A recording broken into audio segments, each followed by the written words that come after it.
Go.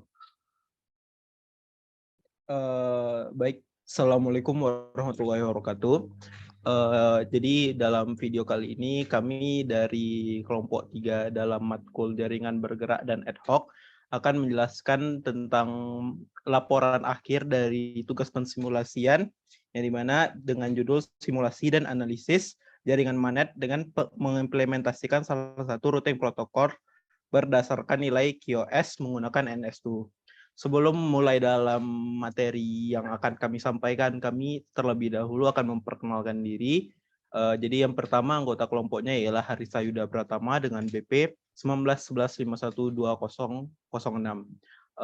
Lalu ada Muhammad Aikal Arfan saya sendiri dengan BP 1911512018. Lalu selanjutnya ada Riza Mahendra dengan BP 1911512019. Selanjutnya ada Muhammad Aikal Rizkullah dengan BP 1911513004. Dan yang terakhir ada Arbi Kurniawan dengan BP 1911513011. Oke. Jadi pada presentasi di laporan akhir ini kami membagi dalam empat bagian, yang dimana ada landasan teori, metode penelitian, hasil dan analisa, kesimpulan dan saran, serta di akhir ada pensimulasian langsung di dalam NS2-nya. Jadi yang pertama materi tentang landasan teori yang akan saya sampaikan sendiri. Jadi pada landasan teori kita gimana ya, kayak di NS tuh kita dibuat jaringan manet yang dimana manet sendiri itu adalah sebuah jaringan ad hoc nirkabel yang terdiri dari beberapa perangkat seluler yang bergabung membentuk jaringan sesuai kebutuhan.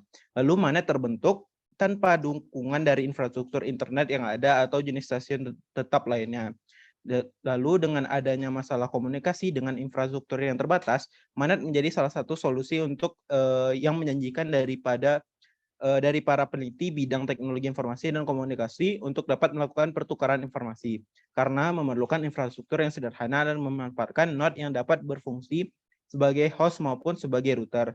Maka dari itu, pada tugas akhir ini dilakukan pengujian dan analisis kualitas layanan sistem atau quality of service pada manet dengan trafik VoIP menggunakan routing bubble untuk mengetahui seberapa baik layanan sistem komunikasi terhadap jaringan nirkabel manet. Lalu untuk landasan itu sedikit tentang manet dan lain-lainnya. Lalu selanjutnya akan ada landasan teori yang dari berbagai landasan-landasan yang ada yang akan kami bahas pada presentasi kali ini. Yang pertama ialah tentang manet yang akan dijelaskan langsung oleh teman saya Muhammad Haikal Rizkullah. Kepada Haikal dipersilakan. Baik, terima kasih atas kesempatannya, moderator. Sebelumnya kita harus mengetahui apa itu manet. Jadi manet itu adalah singkatan dari Mobile Ad Hoc Network atau yang kita singkat menjadi manet, yang merupakan sebuah jaringan ad hoc nirkabel yang terdiri dari beberapa perangkat seluler yang bergabung membentuk jaringan sesuai kebutuhan. Manet terbentuk tanpa dukungan dari infrastruktur internet yang ada atau jenis stasiun tetap lainnya. Kemudian topologi jaringan pada manet sering berubah secara dinamis dengan cara yang tidak dapat diprediksi karena node atau perangkat bergerak secara bebas. Setiap node berperilaku sebagai router saat meneruskan lalu lintas ke node lain yang ditentukan dalam jaringan. Mungkin selanjutnya yaitu mengenai NS2, di mana NS2 adalah perangkat lunak yang dikembangkan untuk menyediakan platform simulasi jaringan extensible yang bersifat open untuk keperluan penelitian dan pendidikan. NS2 memberikan pemodelan-pemodelan tentang bagaimana paket data networks bekerja dan berjalan, dan menyediakan simulasi engine bagi pengguna untuk melakukan eksperimen simulasi. Beberapa alasan untuk menggunakan NS2 adalah untuk melakukan studi yang tidak mungkin dilakukan dengan real system, untuk mempelajari perilaku sistem dalam lingkungan reproducible yang bisa dikontrol, dan belajar tentang bagaimana jaringan bekerja. Mungkin selanjutnya ada yaitu quality of service, di mana QoS ini adalah kemampuan suatu jaringan untuk menyediakan layanan baik dengan menyediakan bandwidth, mengatasi jitter dan delay.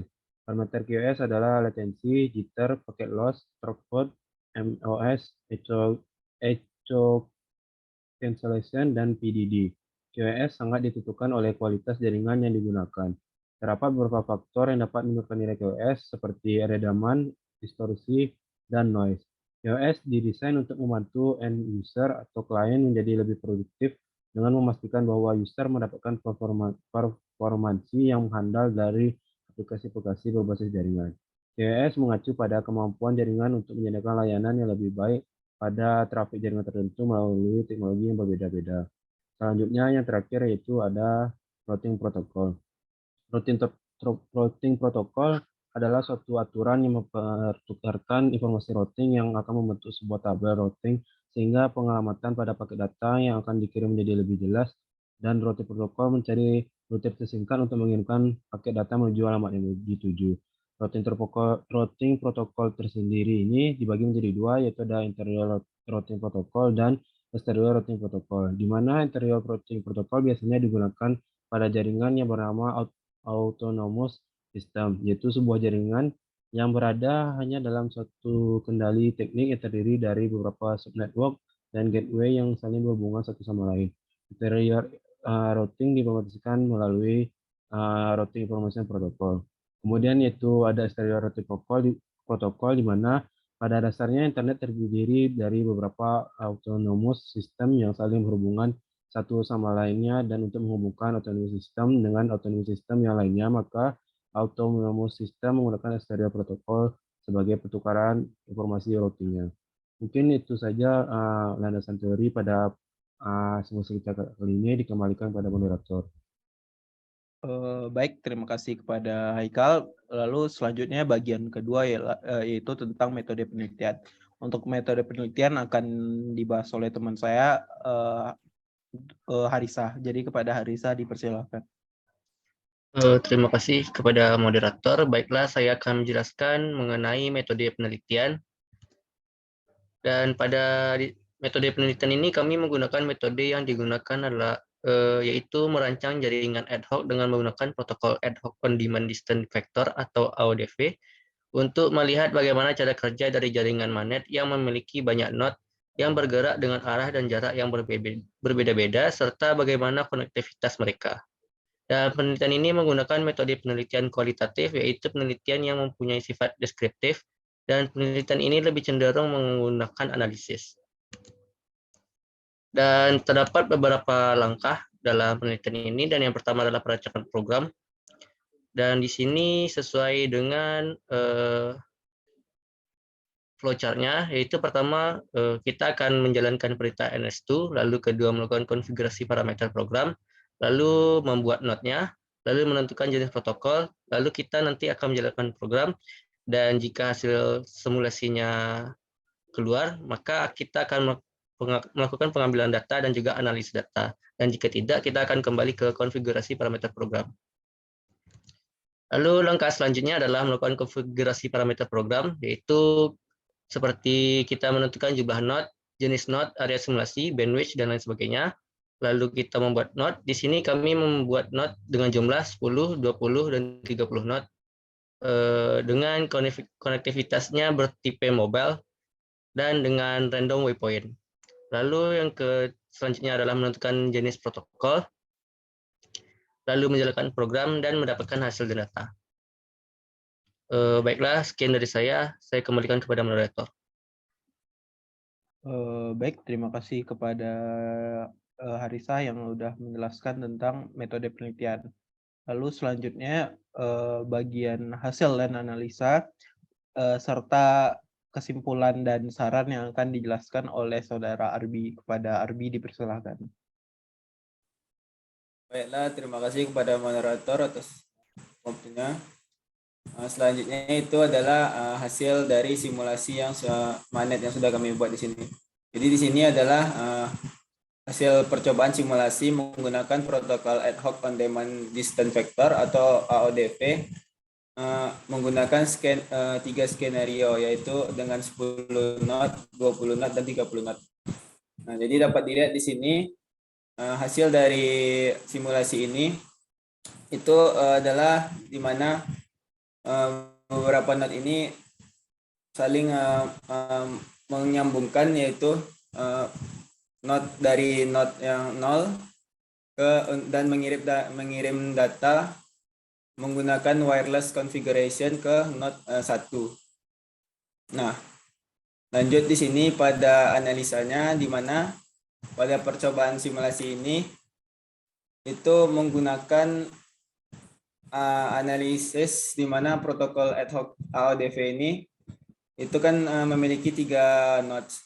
Nah, hasil data yang didapatkan setelah melakukan simulasi itu merupakan ada end-to-end delay, throughput, packet loss, jitter, dan yang lainnya. Di mana di sini kami menggunakan beberapa skenario, yaitu menggunakan beberapa node, dan di mana area untuk value X dan Y itu juga bisa dapat diganti, baik itu 100 meter hingga 500 meter.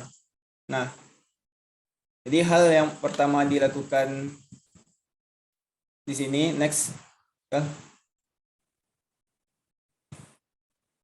Nah, jadi hal yang pertama adalah menetapkan variabel tipe device dan tipe koneksi yang akan digunakan pada simulasi ini. Nah, pada simulasi ini itu pertama kita menentukan variabelnya, di mana variabel pertama itu menggunakan tipe channel apa, yaitu wireless channel. Lalu ada radio yang digunakan di sini, ada two-way ground.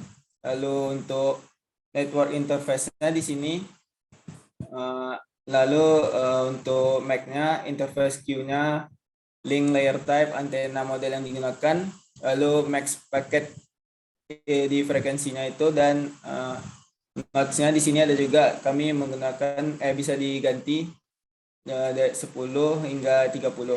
Nah, lalu routing protokol yang digunakan itu AODV, dan value untuk X dan Y-nya di sini dapat juga diganti-ganti dari sesuai yang diinginkan.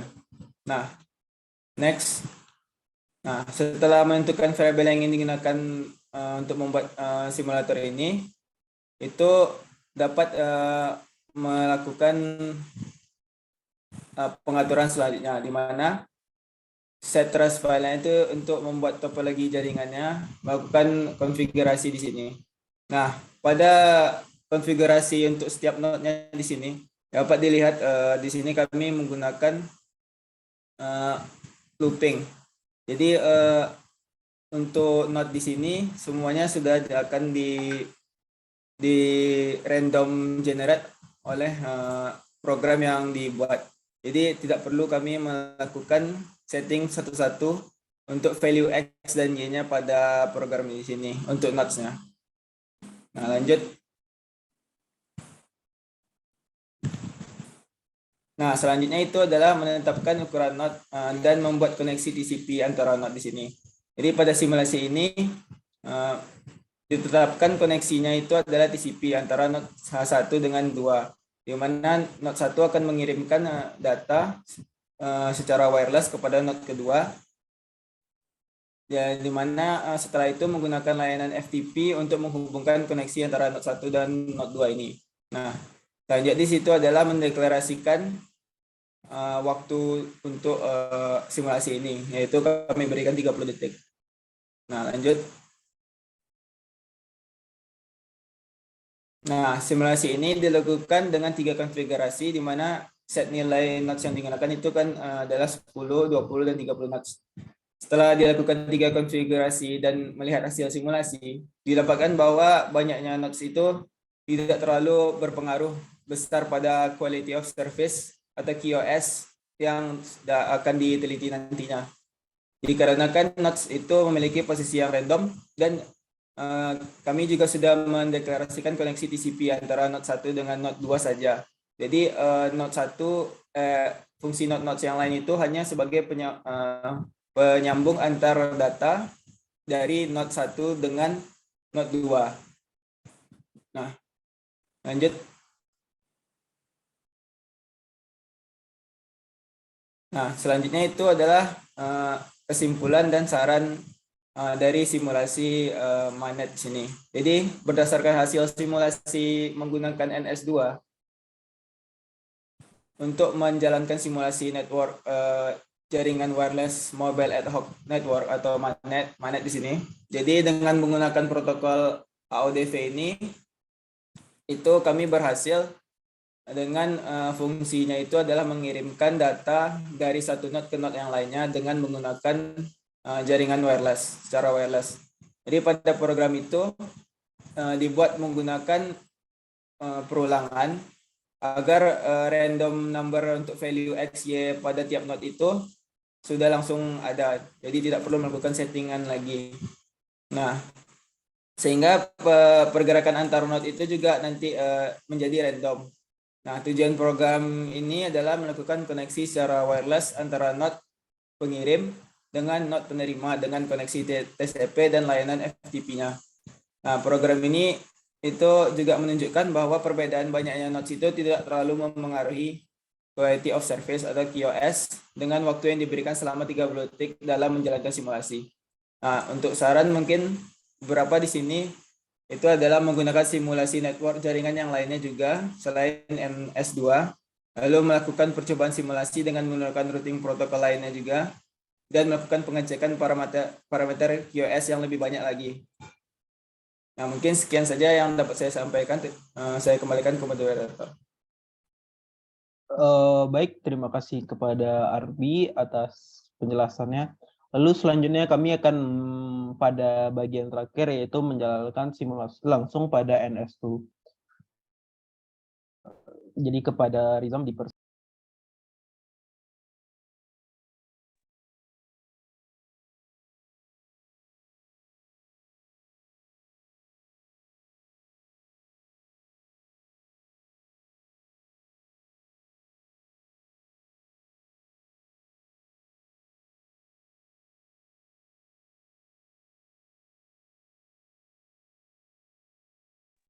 Suara Zem belum masuk.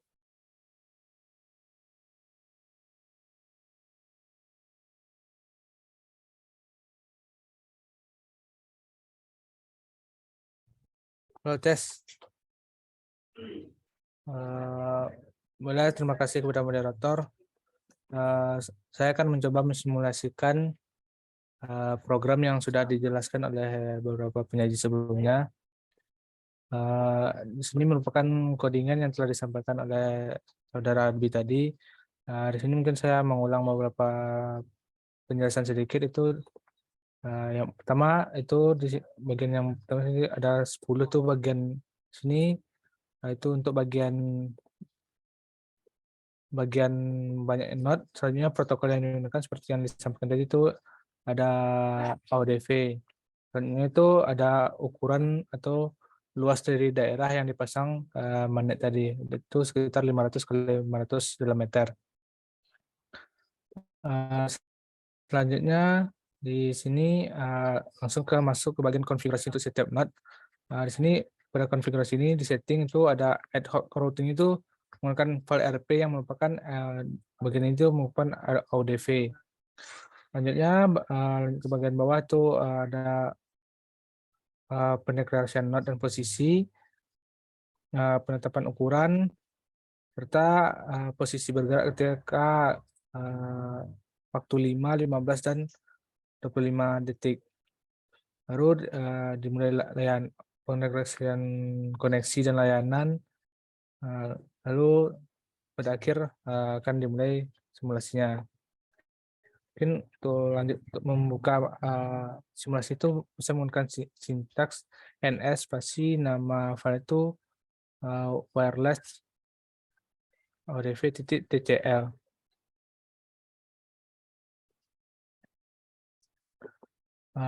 Di sini akan muncul itu wireless AODV dan merupakan hasil dari animasi yang telah dibikin oleh NS2. Mungkin saya akan langsung simulasikan saja dengan tombol play. Untuk persingkat waktu mungkin saya percepatkan untuk durasi waktunya. Di sini dapat terlihat untuk koneksi dari 0 ke 1 itu karena masih dalam jangkauan, maka dia melakukan koneksi tanpa dibantu node yang lain.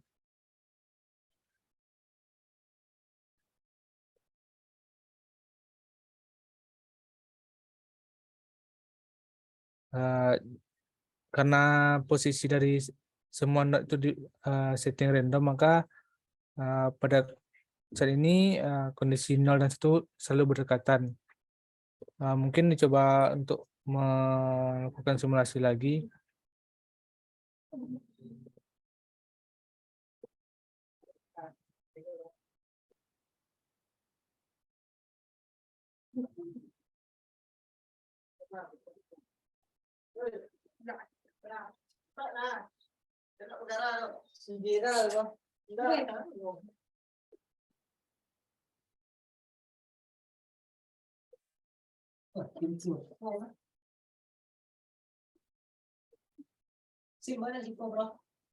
Untuk jumlah node sama dengan 10 itu dia masih berada dalam jangkauan yang dekat, sehingga belum ada seperti bantuan dari node lain untuk menghubungkannya.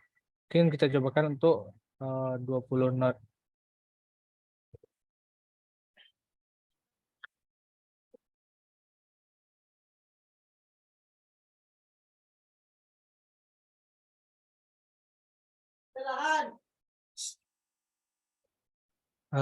Di sini bisa dilihat ketika terjadi 20 node, untuk koneksi dari node 0 ke 1 tuh kalau secara langsung dia mungkin tidak sinyalnya tidak kuat. Jadi berdasarkan simulasi ini dibantu oleh node 4 yang berada di tengah-tengah antara node 1 dan node 0. Jadi ketika bergerak di sini node 0 terus meminta bantuan pada node 4 untuk mengkoneksikan jaringan ke node 1.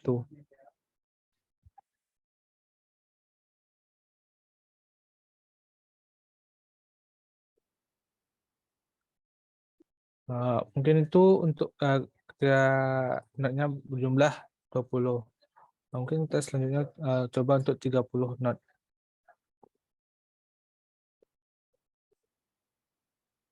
Di sini dia menampilkan error, mungkin jumlah node 30 mungkin terlalu banyak untuk daerah 500 kali 500 meter.